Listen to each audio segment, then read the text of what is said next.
बोलिए श्री शंकर भगवान की जय।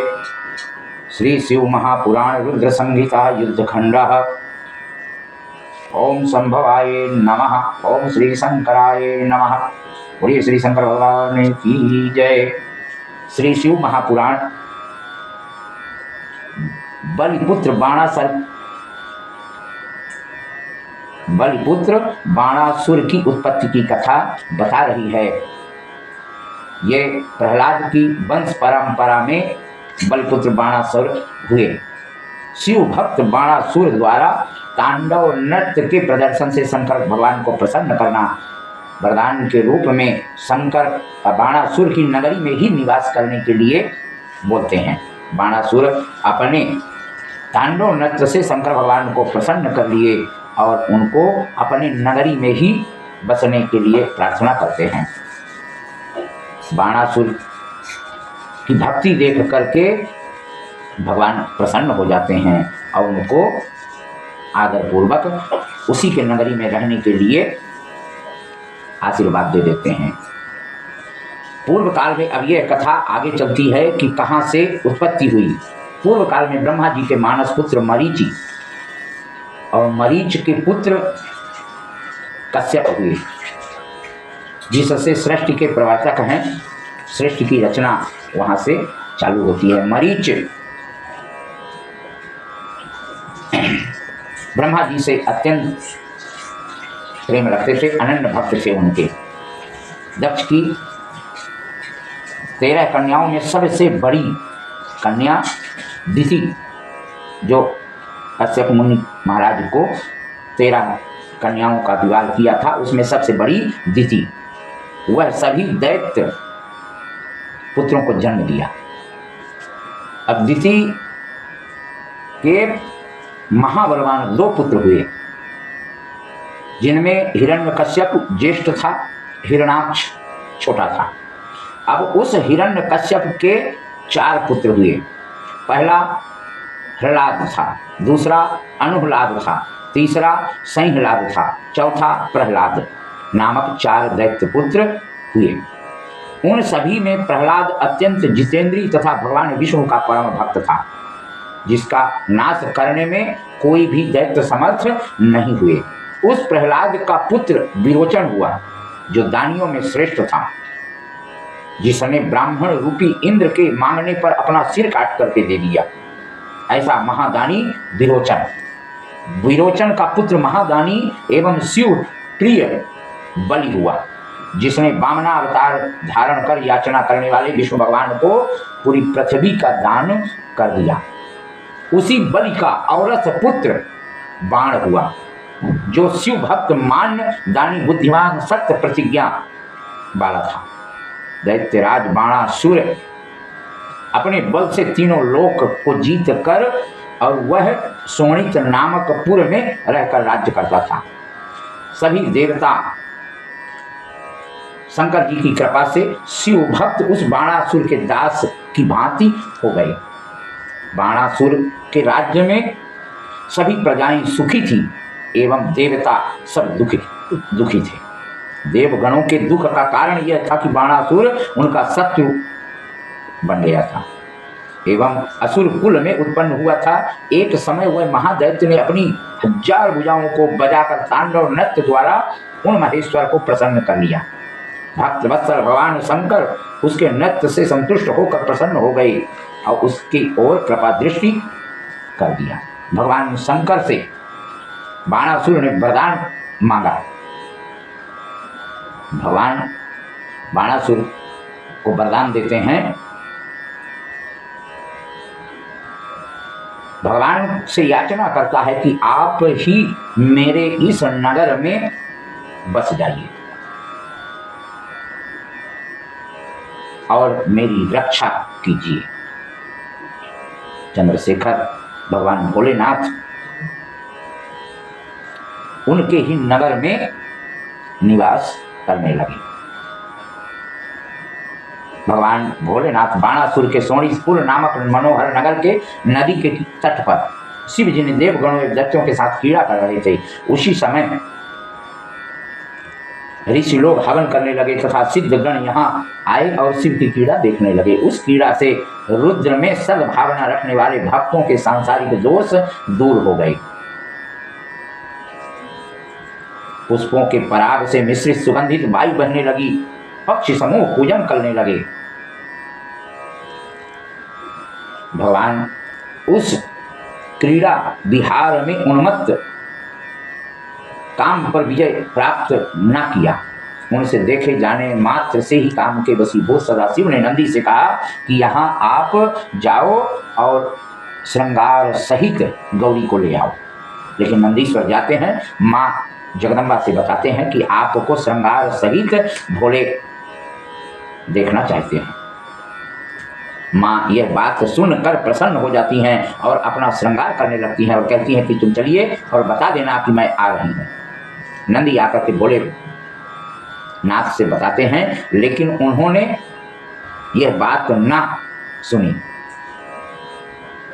और उन्होंने दोबारा नंदी को वहां से भेज देते हैं। लेकिन इसी बीच कुछ अप्सराएं नृत्य करती हुई और भोलेनाथ को यह कामुक देखकर और अपने मन में विचार करने लगती हैं। विचार क्या करती हैं? जो स्त्री दाक्षायणी से रहित इन शंकर का स्पर्श कर सके वही निशंक भाव से पार्वती पति शिव जी के पास जाए और मोहित करे। तब कूष्मांड की कन्या चित्रलेखा ने यह वचन कहा कि मैं गौरी का रूप धारण कर शिव जी का स्पर्श कर सकती हूँ। चित्रलेखा इसके पश्चात उर्वशी के परिवर्तित रूप को देखा। इसी प्रकार उसने देखा कि घृतांची ने काली रूप धारण किया, विश्वाची ने चंडिका रूप धारण किया, रंभा ने सावित्री रूप धारण, मेनिका ने गायत्री रूप, सहजन्या ने जया रूप, पुंजिक अस्थिली ने विजया का रूप धारण किया। कूष्मांड पुत्री चित्रलेखा ने भी वैष्णव योग से सारे रहस्यों को जानकर अपने रूप को छिपा लिया। सुंदर और अद्भुत पार्वती का रूप धारण कर लेती हैं। कौन? बाणासुर की कन्या उषा ने वैष्णव योग के कारण। उषा के चरण लाल कमल दिव्य समान कांति वाले थे। गिरिजा शिव के साथ उसकी रमण की इच्छा जानकर कहने लगी, हे उसे, तुमने समय पर सकाम भाव से मेरा रूप धारण किया है, अतः तुम इसी कार्तिक मास में ऋतधर्मिणी होगी। वैशाख मास के शुक्ल पक्ष की द्वादशी तिथि को घोर अर्धरात्रि में उपवास पूर्वक अंतःपुर में सोई हुई अवस्था में तुमसे जो कोई पुरुष आकर रमण करेगा, देवगणों ने उसी को तुम्हारा पति नियुक्त करेगा।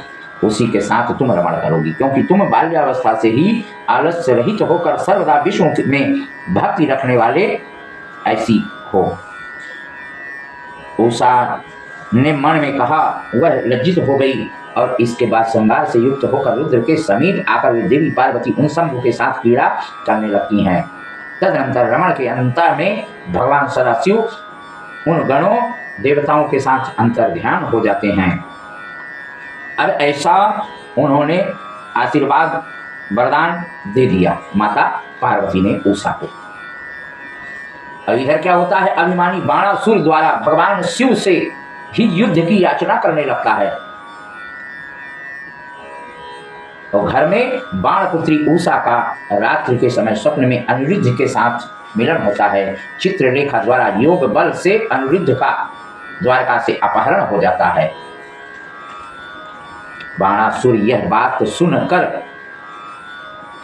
अपनी 1000 भुजाएं लेकर देवाधिदेव, हे महादेव, हे सर्वदेव शिरोमणि, यद्यपि मैं आपकी कृपा से अत्यंत बलवान हूँ तथापि मेरी प्रार्थना सुनिए। आपने मुझे 1000 भुजाएं प्रदान की है, किंतु ये मेरे लिए भार स्वरूप हो गई हैं। इस त्रिलोकी में आपके अतिरिक्त और कोई दूसरा योद्धा मेरे समान नहीं है। हे देव, मैं इन 1000 भुजाओं को लेकर क्या करूं? बिना युद्ध के पर्वत के सदृश इन भुजाओं का क्या प्रयोजन है? मैं अपनी मजबूत भुजाओं की खुजली मिटाने के लिए युद्ध की इच्छा से दिग्गजों के पास गया, लेकिन कोई भी मेरे सामने टिक नहीं पाया। भगवान भोले उसके घमंड को देख करके और धिक्कारते हैं, कहते हैं अहंकारी, इस अहंकार की शांति शीघ्र प्राप्त करोगे। तुम अपने इस अहंकार की शांति शीघ्र ही प्राप्त करोगे। जैसे बलवान से तुम्हें अकस्मात प्रचंड युद्ध का सामना करना पड़ेगा, पर्वत के समान तुम्हारी ये भुजाएं उस युद्ध से शस्त्रास्त्रों से छिन्न भिन्न होकर इस प्रकार भूमि पर गिरेगी जैसे अग्नि से जलाया गया लकड़ी पृथ्वी पर गिर जाता।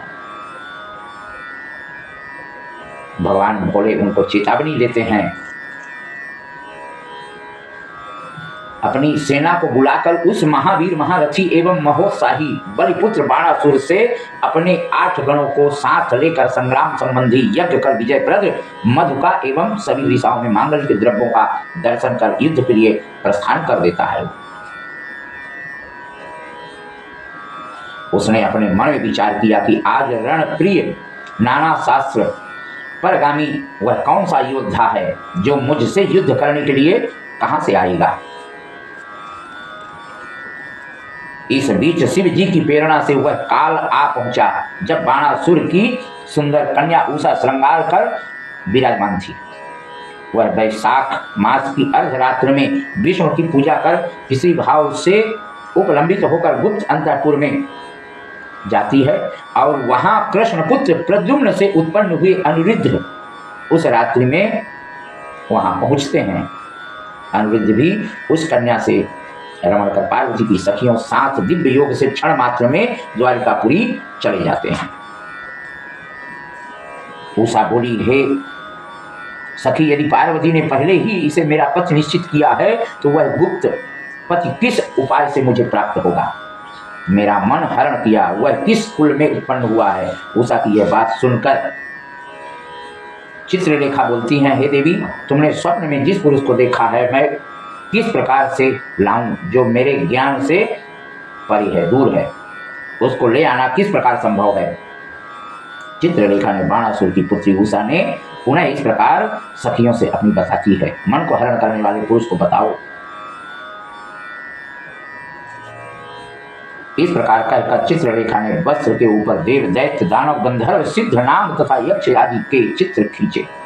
उसने मनुष्यों में वृषणवंशी यादवों सूर वसुदेव बलराम कृष्ण तथा नरशेष प्रद्युम्न का चित्र खींचा। तब उसने प्रद्युम्न पुत्र अनिरुद्ध का चित्र खींचा तो उस चित्र को देखते ही लज्जित हो उषा ने अपना मुख नीचे कर लिया। रात्रि में आकर जिसने शीघ्र ही मेरे चित्त रत्न को चुराया है वह यही पुरुष है। किसके कुल में उत्पन्न हुआ है, इसका क्या नाम है। उषा के ऐसा कहने पर उस योगिनी ने उसके वंश तथा नाम का वर्णन किया। इस प्रकार प्रद्युम्न अनिरुद्ध को वह योगिनी क्षण मात्र में आकाश मार्ग से अंतःपुर के उद्यान में सर्वांग सुंदर श्याम वर्ण तथा नवीन यौवन युक्त में अनिरुद्ध स्त्रियों के साथ क्रीड़ा कर रहे थे। वे माधवी ललता निर्मित मधु का पान कर रहे, मंद मंद मुस्कान बिखेरे अनिरुद्ध तामस योग के द्वारा अंधकार पट से आच्छादित कर दिया।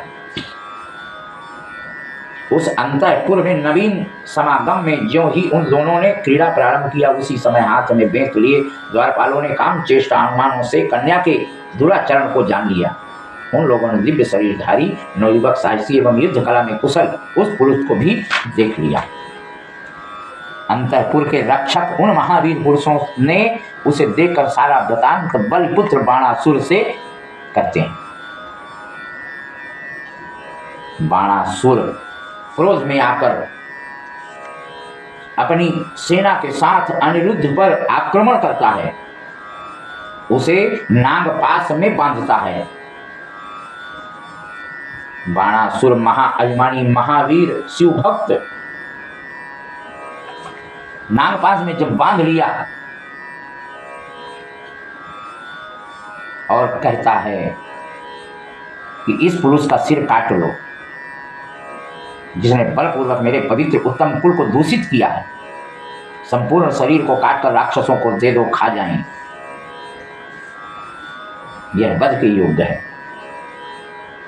उसका यह वचन सुनकर धर्म बुद्धि वाला राक्षस कूष्मांड बाणासुर से नीति युक्त वाक्य कहने लगा। विचार कीजिए राजन, कर्म करना उचित नहीं है, क्योंकि इसके मार डालने पर आत्मा का हवन होगा, ऐसा मेरा विचार है। हे देव, यह पराक्रम में विष्णु के समान तथा आपके इष्ट शिव जी के तेज से बढ़ा हुआ दिखाई पड़ रहा है। तृण के समान इसको मत समझिए। कूष्मांड, कुंभांड, यह सब बाणासुर को बताता है।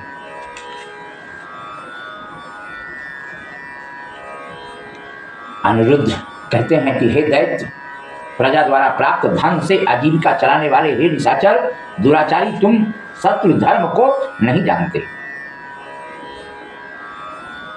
प्रतिकूल तथा शल्य के समान दुखदायी होता है। आकाशवाणी होती है उसी समय कि हे बाणासुर, शिव भक्त, तुम बलि के पुत्र हो, तुम्हारे लिए क्रोध करना उचित नहीं है। इस पर जरा विचार करो। शिव जी सबके ईश्वर हैं, कर्मों के साक्षी तथा परमेश्वर। चराचर जगत उन्हीं के अधीन है। अभिमान का नाश करने वाले, भक्तों का पालन करने वाले तथा नाना प्रकार की लीला करने वाले निपुण भगवान सदाशिव अभी तुम्हारा अभिमान नष्ट करेंगे। ये आकाशवाणी मौन हो जाती है। अनिरुद्ध भी माता पार्वती का स्मरण करते हैं। हे देवी, हे चंद्र रोशनी, मैं बंधा हुआ हूँ, सर्पों से भस्म हो रहा हूँ, आप आइए और मेरी रक्षा कीजिए। हे शिव भक्ते, हे शिवे, हे महादेवी, आप सृष्टि स्थित तथा प्रलय करने वाली, आपके अतिरिक्त कोई भी रक्षा करने वाला नहीं है, अतः आप मेरी रक्षा कीजिए। इस प्रकार उनके द्वारा, किसके द्वारा? अनिरुद्ध के द्वारा स्तुत किए जाने पर निखरे हुए काजल के समान वर्ण वाली काली जी श्रेष्ठ कृष्ण पक्ष की चतुर्दशी को महानिशा में प्रकट हुई। उन्होंने अपनी विशाल मुष्टि के प्रहार से उस पिंजरे को तोड़ दिया। उन भयानक सर्प रूपी बाणों को भस्म कर अनिरुद्ध को बंधन मुक्त करके अंतःपुर में प्रवेश कराने के पश्चात दुर्गा वहीं पर अंतर्ध्यान हो जाती हैं। शिव शक्ति रूपा देवी कृपा से अनिरुद्ध दुख से निवृत्त हो जाते हैं, व्यथा रहित हो जाते हैं। शिव और शिवा जन कल्याण के लिए किसी भी बंधन से मुक्त कर देते हैं। प्रार्थना करने की देरी है। भगवान भोलेनाथ भक्त वत्सल दया निधान भोले की जो भी स्तुति करता है, जो भी मन से पुकारता है, उनकी हर बात सुनते हैं और उन पे कृपा बरसाते हैं। बोलिए हर हर महादेव।